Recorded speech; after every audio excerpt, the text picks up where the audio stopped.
Assalamualaikum warahmatullahi wabarakatuh. Salam sejahtera buat kita semua. Om Swastiastu, Namo Buddhaya, salam kebajikan. Perkenalkan, saya Izul Islam. Saya merupakan dosen tetap pada program studi Bioteknologi Fakultas Ilmu dan Teknologi Hayati Universitas Teknologi Sumbawa. Saya tercatat sebagai dosen dengan nomor induk 0811 028902. Melalui video ini saya menyampaikan komitmen saya terhadap pengembangan pendidikan yang ada di Indonesia, khususnya dalam pelaksanaan Tridharma perguruan tinggi. Saya hadir untuk menyampaikan pernyataan diri dosen PDD dalam konteks unjuk kerja Tridharma dalam bidang pengajaran. Video ini saya buat sebagai bagian dari proses sertifikasi dosen tahun 2025 yang diselenggarakan oleh Kementerian Pendidikan Tinggi, Sains dan Teknologi. Pada kesempatan ini saya memaparkan salah satu mata kuliah yang saya ampu, yaitu mata kuliah Bioteknologi Senyawa Bioaktif. Mata kuliah ini saya ajar pada tahun ajaran 2024-2025. Mata kuliah ini termasuk mata kuliah minat inti program studi bioteknologi yang dirancang untuk membekali mahasiswa dengan pengetahuan dan keterampilan dalam mengeksplorasi, memproduksi, dan merekayasa senyawa bioaktif dari berbagai sumber hayati. Nah, tujuan utama dari mata kuliah ini yaitu agar mahasiswa mampu menjelaskan prinsip dan konsep dasar senyawa bioaktif serta peranannya dalam bioteknologi. Yang berikutnya, mahasiswa mampu mengidentifikasi dan mengkarakterisasi senyawa bioaktif dari sumber biologis secara ilmiah. Yang berikutnya adalah mahasiswa mampu merancang pendekatan eksplorasi dan pemurnian senyawa aktif, baik secara konvensional maupun berbasis teknologi molekuler dan bioinformatika. Selanjutnya, mahasiswa juga mampu mengevaluasi potensi dan aplikasi senyawa bioaktif dalam bidang farmasi, kesehatan, pertanian, dan lingkungan. Melalui mata kuliah ini, mahasiswa didorong untuk aktif dalam pembelajaran proyek atau project based learning yang mengintegrasikan pemahaman teoritis dengan keterampilan praktis serta etika ilmiah. Proses pembelajaran pada mata kuliah ini diselenggarakan secara tatap muka di depan kelas selama 16 kali pertemuan mengikuti kalender akademik.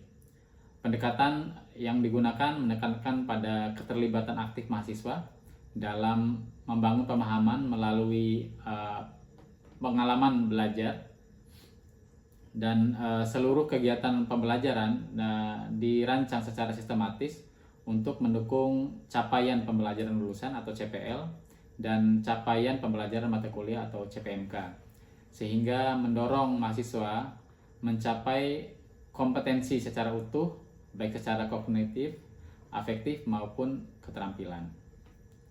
Mahasiswa dapat mengakses atau mengunduh dokumen perkuliahan seperti rencana pembelajaran, rencana tugas mahasiswa, dan tugas-tugas yang diberikan dosen secara terintegrasi melalui sistem akademik yang ada di aplikasi yang disediakan oleh universitas. Metode pembelajaran pada mata kuliah bioteknologi senyawa bioaktif dirancang dengan pendekatan student centered learning, yaitu menekankan pada keterlibatan aktif mahasiswa dalam mengeksplorasi, menganalisis, serta menerapkan konsep-konsep senyawa bioaktif dari sumber hayati. Proses pembelajaran ini mengkombinasikan kegiatan diskusi, praktikum, dan kajian literatur, serta presentasi proyek yang bertujuan untuk membentuk kemampuan mahasiswa. Pendekatan ini diharapkan mampu menumbuhkan kemandirian berpikir dan keterampilan riset dasar, serta kesadaran mahasiswa akan potensi hayati yang ada di Indonesia, khususnya di Sumbawa, dalam pengembangan sains dan teknologi bioaktif. Metode pembelajaran yang diterapkan pada mata kuliah bioteknologi senyawa bioaktif antara lain yang pertama yaitu ceramah partisipatif untuk menyampaikan konsep dasar dan prinsip senyawa bioaktif. Yang kedua adalah diskusi terstruktur untuk menggali pemahaman dan wawasan mahasiswa terhadap potensi sumber hayati lokal. Yang ketiga adalah studi kasus kontekstual yang mengkaitkan isu-isu bioteknologi senyawa aktif dengan aplikasi di bidang kesehatan, lingkungan, dan pertanian. Yang keempat adalah latihan analitik dan simulasi, khususnya dalam teknik identifikasi dan karakterisasi senyawa bioaktif. Yang kelima adalah penugasan proyek kolaboratif yang mengintegrasikan pencarian literatur, desain eksplorasi, hingga penyusunan proposal riset mini. Yang keenam itu presentasi dan umpan balik sebagai sarana keterampilan komunikasi ilmiah dan refleksi belajar. Yang ketujuh atau yang terakhir adalah pemanfaatan siakat untuk pengumpulan tugas dan evaluasi. Seluruh metode ini dirancang untuk mendukung capaian pembelajaran lulusan atau CPL, program studi bioteknologi, yang mencakup 4 domain utama, yaitu sikap, menginternalisasi nilai, norma, dan etika akademik. Dan berikutnya adalah pengetahuan, yaitu menguasai konsep, prinsip-prinsip, dan aplikasi pengetahuan biologi pada bidang pangan, kesehatan, lingkungan, dan sumber daya hayati dalam pengelolaan dan pemanfaatan sumber daya hayati maupun lingkungan. Yang berikutnya adalah kemampuan khusus, yaitu mampu memanfaatkan iptek dengan menerapkan prinsip-prinsip bioteknologi untuk mengembangkan kearifan lokal daerah. Yang berikutnya adalah kemampuan umum, yaitu memiliki kemampuan untuk mengembangkan prosedur atau metode analisis bioteknologi dalam menyelesaikan permasalahan yang ada di tengah masyarakat dengan menggunakan dasar ilmu bioteknologi. Setelah menyelesaikan mata kuliah ini, mahasiswa diharapkan mampu menunjukkan penguasaan sikap, pengetahuan, dan keterampilan yang tercermin dalam capaian pembelajaran, yaitu CPMK 1. Mahasiswa mampu memahami konsep dasar bioteknologi senyawa bioaktif serta menginternalisasi nilai akademik dalam riset bioteknologi. Dan CPMK 2 yaitu mahasiswa mampu memahami prinsip dasar aplikasi bioteknologi senyawa bioaktif dalam berbagai bidang seperti bidang pangan, kesehatan, lingkungan, dan sumber daya hayati. CPMK 3 yaitu mahasiswa mampu menerapkan iptek berbasis bioteknologi dalam pengembangan produk bioaktif yang berbasis kearifan lokal. Yang CPMK 4 yaitu mahasiswa mampu mengembangkan prosedur dan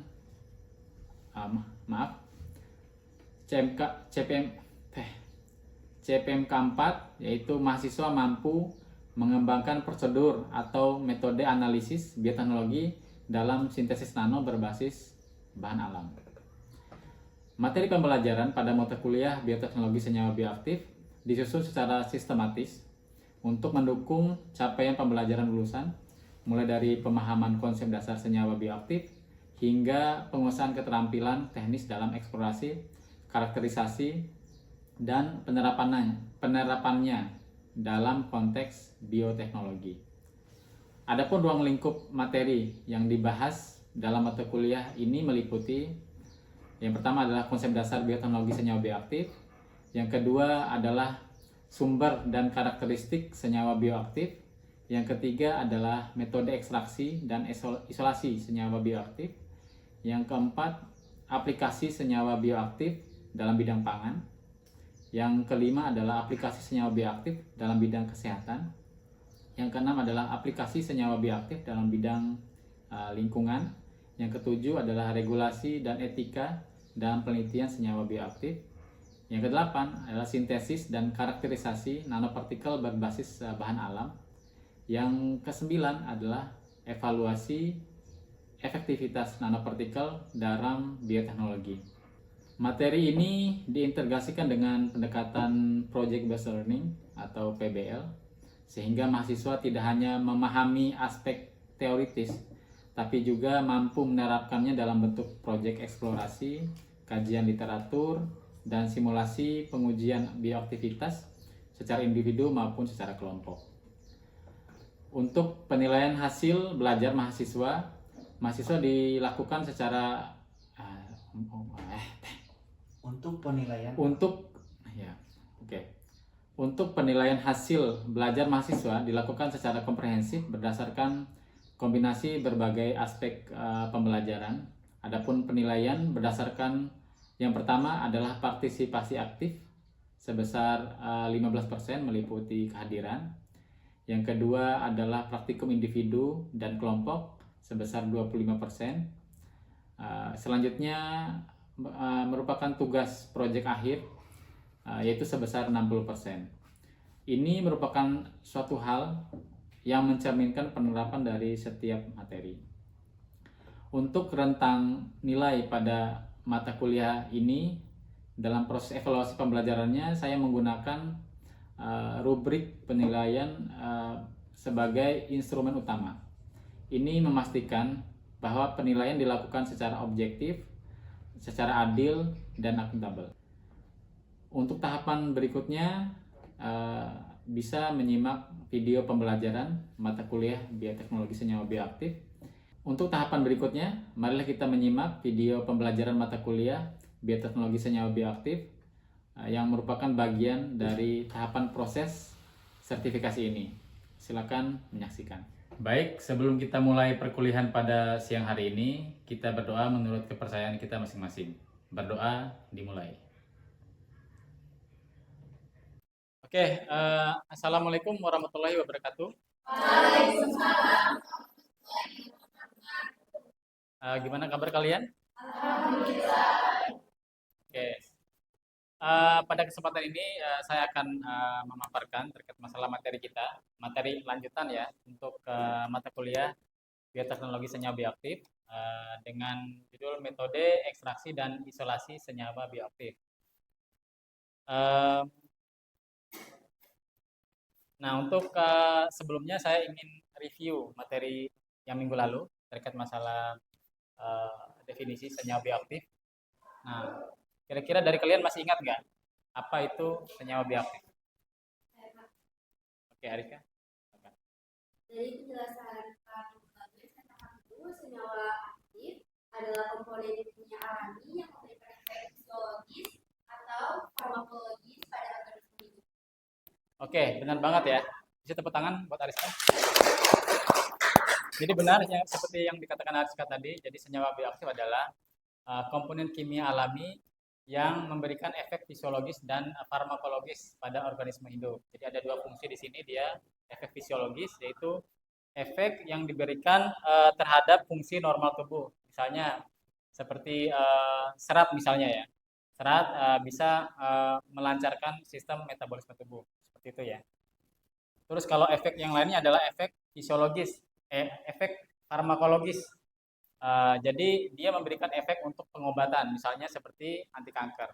Karena beberapa senyawa aktif dalam riset saya terdahulu itu salah satu jenis alga ya memiliki senyawa aktif yang dimana dia memiliki fungsi sebagai anti kanker yang cukup potensi menjadi anti kanker yang cukup bagus ya seperti itu. Dan materi sebelumnya juga kita bahas terkait masalah sumber senyawa bioaktif. Jadi sumber senyawa bioaktif itu ada banyak ya. Jadi ada dari tumbuhan atau yang kita kenal dengan herbal gitu ya. Terus ada dari mikroorganisme. Jadi di mikroorganisme bakteri, fungi. Kalau kalian tahu penisilin, penisilin itu berasal dari fungi gitu ya. Senyawa aktif yang berasal dari fungi. Ada dari hewan, misalnya kayak bisa ular, terus peptida lain ya. Terus dari laut, biota laut.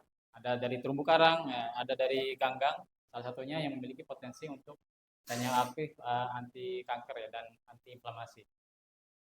Dan yang berikutnya adalah karakter senyawa bioaktif. Jadi karakter senyawa bioaktif itu didasarkan oleh 4.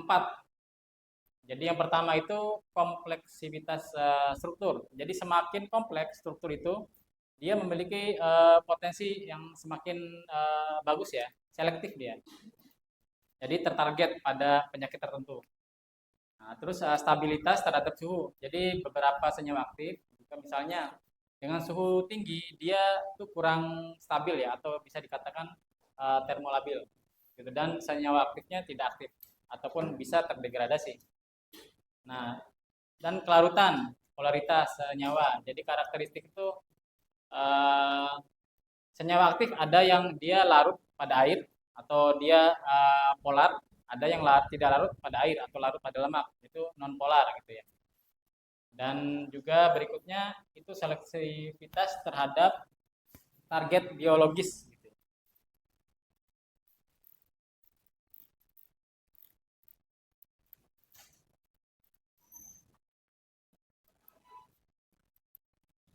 Nah, di sini prinsip ekstraksi senyawa bioaktif gitu ya. Jadi prinsipnya yang pertama yaitu dia itu menembus dinding sel. Dari menembus dinding sel itu dia melarutkan senyawa aktif yang ada pada sel gitu ya. Dan kemudian membawa senyawa itu keluar ke jaringan atau nanti menyebabkan akumulasi uh, pada medium ekstraksi gitu ya. Jadi kalian bisa lihat pada slide ini. Jadi mekanismenya, jadi dia disolusi internal, jadi masuk ke dalam membran. Setelah itu dia difusi, dia pelarut ini kemudian difusi keluar sel gitu ya, membawa senyawa aktif itu dan terjadi akumulasi pada pelarut tersebut itu ya, pada ekstraksi itu. Seperti itu. Nah, dasar utamanya adalah perbedaan kelarutan senyawa dalam pelarut.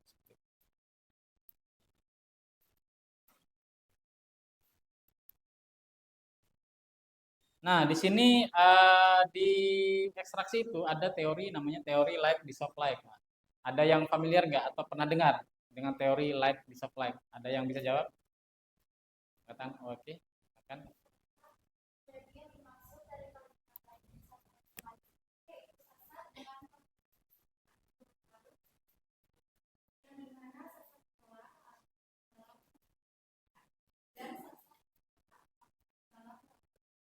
Oke, benar banget ya. Bisa tepuk tangan? Oke, teori light dissolved light itu jadi semacam apa ya? Dia beberapa pelarut itu punya tendensi untuk larut pada sesama jenisnya gitu ya. Jadi misalnya pelarut polar, misalnya kayak flavonoid, dia nanti bisa diekstraksi dengan menggunakan bahan yang polar gitu, misalnya kayak air ataupun etanol. Begitupun sebaliknya. Jadi pelarut yang non polar itu kita bisa diekstraksi dengan apa namanya pelarut non polar ya. Misalnya kayak lemak, kita hanya bisa mengekstraksi dia dengan pelarut yang non polar. Seperti N-heksan ya contohnya. Seperti itu. Jadi ini pada prinsipnya kayak gini dia. Jadi dia melarutkan pelarut polar itu melarutkan pelarut yang non polar.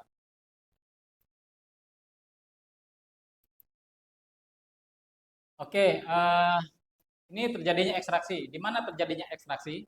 Jadi kalau pada tumbuhan itu terjadinya ekstraksi itu di sitoplasma dan di vakuola ya, seperti itu. Jadi pada saat pelarut itu menembus dinding sel, dia melarutkan pada saat pelarut itu menembus dinding sel, dia masuk melalui dindingnya, yang kemudian nanti bisa kemudian masuk lagi ke dalam sitoplasma dan vakuola, yang kemudian disitulah tempat produksi dari si senyawa bioaktif. Yang kemudian tadi seperti yang saya sebutkan, uh, kemudian dia membawa keluar senyawa aktif itu dan kemudian apa namanya apa tadi?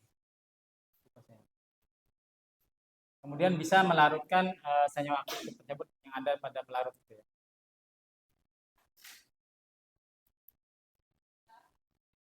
Oke, faktor yang mempengaruhi efisiensi ekstraksi. Jadi ada banyak faktornya. Ada dari jenis pelarut, seperti yang saya jelaskan tadi. Jadi pelarut ini harus sesuai dengan polaritas senyawanya. Misalnya kalau kalian pengen mendapatkan senyawa aktif uh, yang polar, jadi kita harus menggunakan senyawa atau pelarut yang polar gitu ya. Misalnya kita kalau mau mendapatkan flavonoid ya udah kita melarutkan dengan pelarut etanol. Terus suhu, kadang juga dengan meningkatkan suhu kita juga bisa meningkatkan pelarutannya gitu ya, sehingga proses difusinya itu dia bisa lebih bagus seperti itu. Tapi kadang juga dengan peningkatan suhu yang begitu drastis, ada beberapa senyawa aktif yang bakal rusak seperti itu atau terdenaturasi. Terus waktu ekstraksi. Nah, dibutuhkan waktu yang optimal ya untuk waktu ekstraksi. Kalau dengan menggunakan maserasi, biasanya di beberapa jurnal menyatakan bahwa minimal untuk di maserasi itu selama 3 hari gitu ya, minimal untuk mendapatkan ekstrak yang cukup bagus. Terus ukuran partikel. Nah, di sini juga menentukan, misalnya kalian menghaluskan bahan untuk diekstraksi itu, jadi tidak begitu halus, dia akan berbeda nanti hasil yang kita dapatkan kalau dia itu bahan yang benar-benar halus, kayak gitu ya. Karena bahan yang benar-benar halus memiliki luas permukaan yang lebih tinggi, sehingga pelarut itu bisa mengekstrak sebanyak-banyaknya senyawa aktif yang ada pada bahan tersebut. Terus pH, jadi dia itu mempengaruhi ionisasi dari senyawa tersebut. Terus teknik ekstraksi, ini yang paling penting ya. Yang biasanya kita menggunakan adalah teknik konvensional, yaitu dengan menggunakan maserasi. Jadi maserasi ini cukup efektif ya, sebenarnya karena dia menggunakan rantai dingin. Jadi di mana beberapa senyawa aktif itu tidak gampang rusak. Kalau dengan menggunakan ada yang namanya UAE, jadi ini menggunakan ultrasonic, ultrasound assist extraction, sama microwave assist extraction. Jadi kalau untuk ultrasonic dia menggunakan apa namanya gelombang ultrasonik ya gitu ya, sehingga dia menghasilkan buih kecil sehingga itu pecah pada sekitar dinding sel dan dinding sel terpecah seperti itu ya. Terus kalau menggunakan MAE itu menggunakan microwave, jadi dia menggunakan panas seperti itu, panas sehingga dia menghasilkan efek panas dan kemudian si jaringan ataupun dinding sel itu rusak dan kemudian bisa mengeluarkan senyawa. Cuman kelemahannya ada apa? Seperti yang saya sebutkan tadi, jika suhunya tinggi berarti punya potensi senyawa aktif itu beberapa ada yang rusak. Karena ada beberapa senyawa aktif itu yang termolabil. Jadi dia sangat labil terhadap suhu ya, seperti itu. Nah, ini yang saya jelaskan tadi, ada metode konvensional, ada yang metode modern. Kalau yang konvensional masih kita gunakan tuh maserasi, ada yang menggunakan sohlet gitu ya. Nah, cuman yang sohlet ini dia menggunakan panas juga, berbeda dengan maserasi. Dia ini semi otomatis lah ya, seperti itu. Jadi pada prinsipnya dia ini nanti kita bungkus sampel kita ke dalam kertas saring, kemudian dimasukkan dalam tubnya itu. Dan pelarutnya kita masukkan ke bawah, yang bagian bawah gitu ya, sehingga nanti dia secara otomatis akan mengekstrak ya sampel yang ada pada tub yang di atas itu. Terus kalau yang modern itu yang saya bilang tadi, UAE, MAE sama SFE sama AC gitu ya. Jadi ini prinsipnya mirip-mirip. Nah, kalau UAE itu menggunakan ultrasonik ya, getaran sehingga bagian dinding selnya pecah gitu ya. Seperti itu. Kalau MAE dengan menggunakan panas pada gelombang tertentu.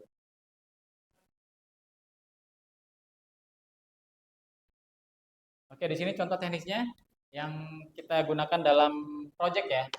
Jadi kita menggunakan teknik maserasi. Ini preparasi sampelnya kita mengacu pada jurnal Prasetyawati tahun 2018.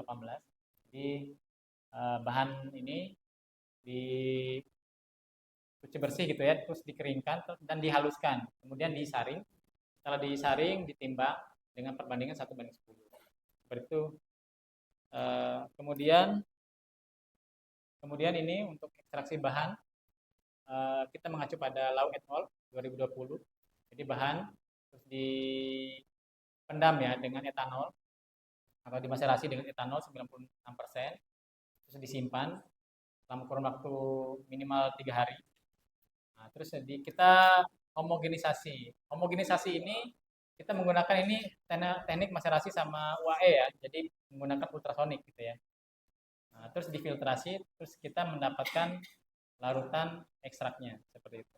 Dan siap untuk diuji lebih lanjut untuk mengetahui senyawa bioaktif yang ada pada bahan.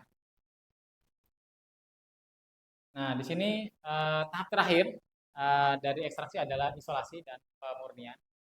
Di sini ada yang namanya vaksinasi bertingkat. Jadi kita menggunakan beberapa pelarut yang berbeda untuk mendapatkan senyawa aktif yang berbeda, bergantung pada tingkat kepolarannya. Nah, jadi di sini kalau menggunakan vaksinasi bertingkat, kita menggunakan air, terus habis itu kita bilas lagi dengan menggunakan etanol, terus etil asetat, jadi bahan atau pelarut yang semipolar, terus kita menggunakan N-heksan untuk mendapatkan senyawa yang non polar seperti itu. Ada teknik kromatografi KLT. Jadi teknik kromatografi ini mirip seperti jadi teknik kromatografi ini jadi nanti memisahkan dia berdasarkan tingkat kepolarannya itu pada yang namanya tub silika seperti itu. Terus ada teknik presipitasi, biasanya kita gunakan ini untuk mendapatkan senyawa metabolit dari bakteri. Jadi sel-sel yang dilisis itu kemudian terjebak di bagian bawah setelah disentrifikasi dan kita mengambil metabolitnya itu jadi cairan yang di atasnya seperti itu. Jadi dia memisahkan antara selnya dengan metabolit dan medianya. Yang kita ambil adalah media dan metabolit. Nah, kemudian disaring dan diuji lanjut untuk mengetahui senyawa aktifnya ya dengan menggunakan ICMS ataupun LCMS. Gitu. Terus dialisis gitu ya untuk memisahkan makromolekul. Gitu. Jadi dari sini kalian ada pertanyaan sebelum kita akhiri? Oke? Ya. Jadi ya menarik. Dialisis itu nanti pada prinsipnya, maaf saya tidak sertakan pada gambar ya.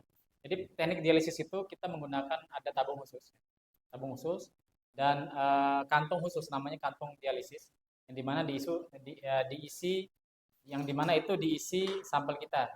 Sampel kita itu yang kemudian di bagian tubnya itu kita isi dengan buffer.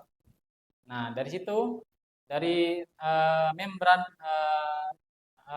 dialisis tadi, dia akan kemudian molekul-molekul yang kecil akan berpindah dari dalam keluar ke dalam buffer tersebut. Sehingga yang tersisa pada kantung atau membran dialisis itu adalah makromolekul yang kita inginkan. Seperti itu. Itu pada prinsipnya kayak gitu dia. Seperti itu. Oke, nggak ada lagi pertanyaan dari kalian? Oke, karena waktunya sudah habis juga, jadi untuk tugas kalian nanti bisa kalian upload juga untuk review materi ini kalian bisa upload di Siakat. Nanti deadline-nya sebelum minggu depan 3 hari setelah ini ya, seperti itu. Karena nggak ada lagi pertanyaan, lebih dan kurangnya saya mohon maaf. Wassalamualaikum warahmatullahi wabarakatuh.